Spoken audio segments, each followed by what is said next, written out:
For my formal report, I've chosen the NBA and NHL as the two organizations I would like to compare in terms of their COVID-19 response. Both these organizations compare nicely, as they were in the middle of seasons when the pandemic hit and had to figure out how to restart those seasons and if they were even going to be able to. There were multiple points throughout the process that both the NBA and NHL had no clue if they were actually going to be able to continue their seasons. At some points, they even thought they would just have to cancel them outright and move on to the next season. Luckily, they were able to finish them. I'm going to take it back first to March 11th, 2020, which for me was the major turning point of the COVID-19 pandemic and where I saw it as something that was going to be very serious and life-altering. Earlier on that day, the Golden State Warriors had decided that fans would no longer be allowed inside the arena for any games for the rest of the season, a move that in some ways I found to be very reactionary and was surprised at the time, considering that fans almost make the experience of a lot of the games, and the idea of fans not being in the arena to me was quite foreign and something I'd never really even considered. It ended up that the Warriors made the right choice there and that they would end up not playing another game for the rest of the season. Later that day, a center for the Utah Jazz, Rudy Gobert, ended up testing positive for the virus before a game in Oklahoma City against the Thunder. The NBA made the quick decision to postpone that game and hours later postponed the rest of their season. This decision created a ripple effect in the sports industry. Within 48 hours, almost every major sport had postponed or canceled their seasons. Major events such as the 2020 NCAA men's basketball tournament and the 2020 Summer Olympics were postponed or outright canceled, for the example of the 2020 men's NBA basketball tournament. By March 19th, the entire state of California had entered into a shelter-in-place lockdown. Now for the NHL, they reacted towards the COVID-19 pandemic on March 12th. After the NBA made their decision, they decided to postpone their season as well, as many other major sports leagues did. The NHL had a unique set of circumstances in terms of postponing and being able to restart their season.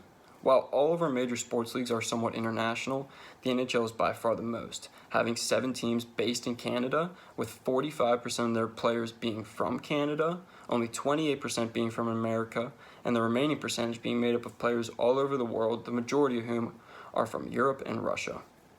The NHL had the unique challenge of finding a way to get all these players into a bubble environment, somewhere where they would all be able to safely travel to and be allowed into that country.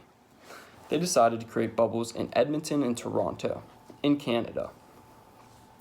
Basically, for this aspect, they wanted to make sure that they were able to contain the players in a situation where they'd be able to monitor their movement, who they interacted with, and in case of any potential COVID-19 outbreaks, they would be able to monitor who they were in close contact with.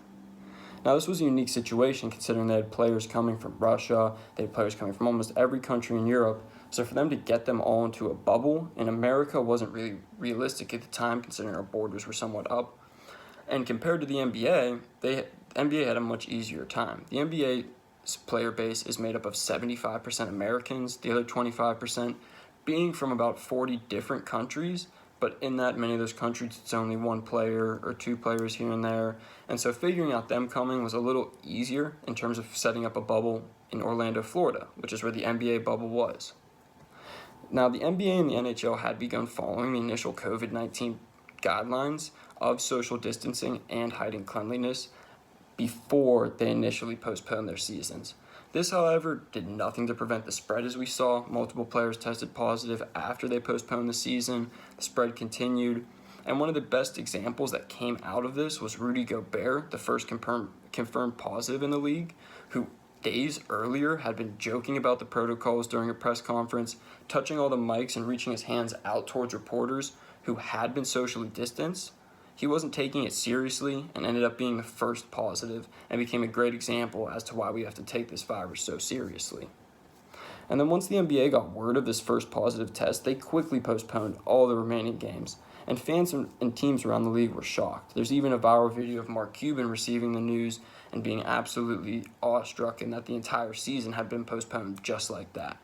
After this postponement, all players went home from all major leagues. They all went home, they stayed home, they followed shelter-in-place protocols, they tried to work out as much as they could, but there still had to be some time for these players to get back in shape and get back up to game speed.